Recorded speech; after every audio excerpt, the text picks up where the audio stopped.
In this WrestleTalk news, cancelled plans for an abandoned AEW debut have been revealed. A top AEW star is injured ahead of Double or Nothing, and an update on the apparent end to the WWE brand split. Plus, Ollie is going to be here reviewing AEW Dynamite. So subscribe and enable notifications to always on for daily wrestling news videos. Support WrestleTalk! So it's well established now that Tony Khan is a kleptomaniac when it comes to flexing his old checkbook in order to overstaff his roster with some of the biggest names in wrestling. From hoovering up every last WWE release, buying the entirety of Ring of Honor, and inviting over friends from further afield like Japan and Canada. Impact. But the Tony doesn't always get his man, as shown by this bit of news about him trying to get a former NXT champion to job out to Wardlow. Because Fightful Select are reporting that AEW was in talks with Killer Kross about potentially being Wardlow's mystery opponent on the May 4th episode of Dynamite. For those not in the know, MJF has been challenging Mr. Mayhem to topple a series of increasingly large men in order to win a match with him at Double or Nothing. More on that in a bit. It's sort of like a modern-day retelling of The Old Lady Who Swallowed a Fly, but with more suplexes. Now, the role was eventually filled by the former Big Cass, W. Morrissey, after Kross and AEW couldn't come to terms. Reportedly, Kross declined because Scarlett wouldn't be involved in the angle, and he was worried that the debut would be too similar to his Raw debut, which really torpedoed the mystique he'd spent all of his time carefully cultivating in NXT. Well done, Raw. Weeks later, a gimp. And though things ended without another debut notch for Tony Khan's match card, the two parties are said to have left things on good terms and are reportedly open to working together in the future. Sticking with AEW for a moment, because following last night's Dynamite, the company announced that Sting has suffered an injury and is going to be missing some events around Double or Nothing this weekend. They tweeted, "Due to an injury last week, Sting has not been cleared to travel and will unfortunately not be at this Saturday's AEW Double or Nothing Fan Fest meet and greets. For fans who purchase tickets to see the Icon, watch your inbox for information on refunds." The injury was sustained during an attack from the Undisputed Elite as the Icon's leg was trapped inside a chair and then stomped on from great height by Kyle O'Reilly. Sting and Darby Allin had rushed to the aid of Matt and Jeff Hardy, who found themselves in a bit of a fight with Adam Cole after the Owen Hart tournament matchup. Here's wishing Sting a very speedy recovery. So, yesterday, rumours regarding WWE's brand split picked up some steam as Brian Alvarez said that the split was essentially done on Wrestling Observer Radio, which would essentially bring an end to 6 years of confusing kayfabe admin about how on earth someone from WWE Raw could make an appearance on WWE SmackDown. Wild card, baby. We need a wild card. The desperate need to make that make some sort of internal sense seems to have eased recently as RK Bro and the Usos have gone back and forth over both sets of tag straps, and now PW Insider are claiming that Seth Rollins, Kevin Owens, and Cody Rhodes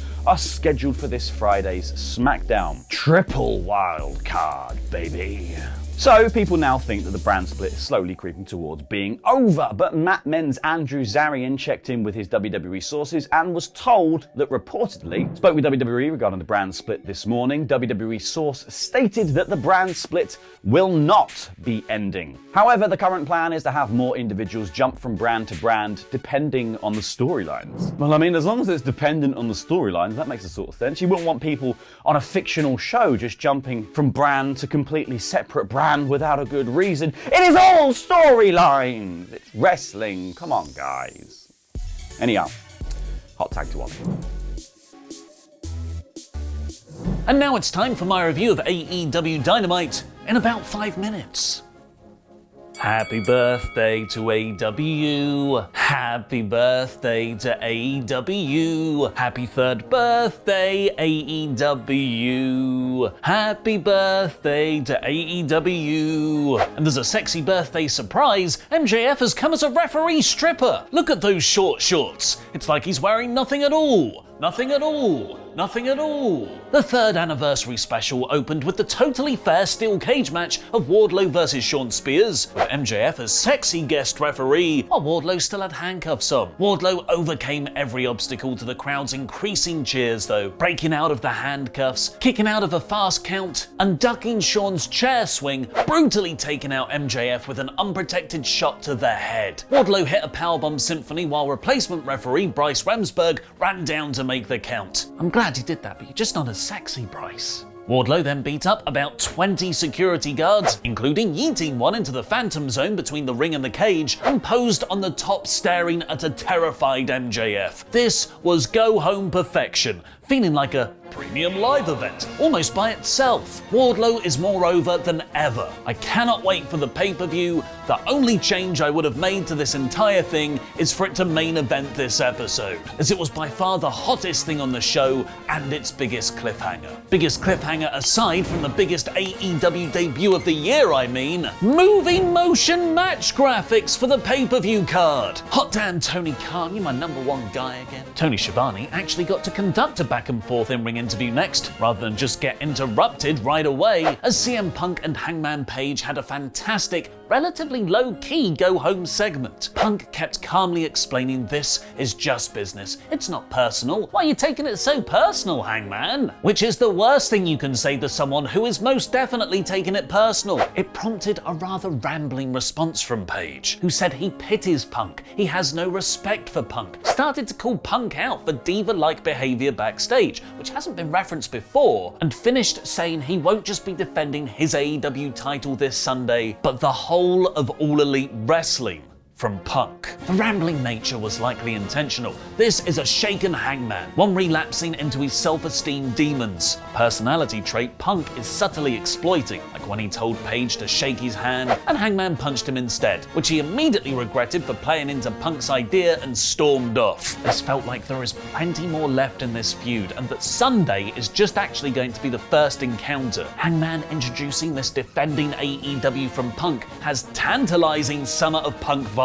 Hangman could expose Punk's real heel character. Chris Jericho fireballed a random AEW staff member backstage for wearing a Mox t-shirt. Wizard! This entire shot was out of focus, but I imagine they didn't want to redo the spot to film it again. The fireball throw was an action so despicable, the entire faction were allowed on commentary for Mox and Kingston versus Private Party. This was a fun match, with Mox and Kingston locking in dual submissions before winning. Danielson's gonna be jealous. And everyone came out for a brawl afterwards.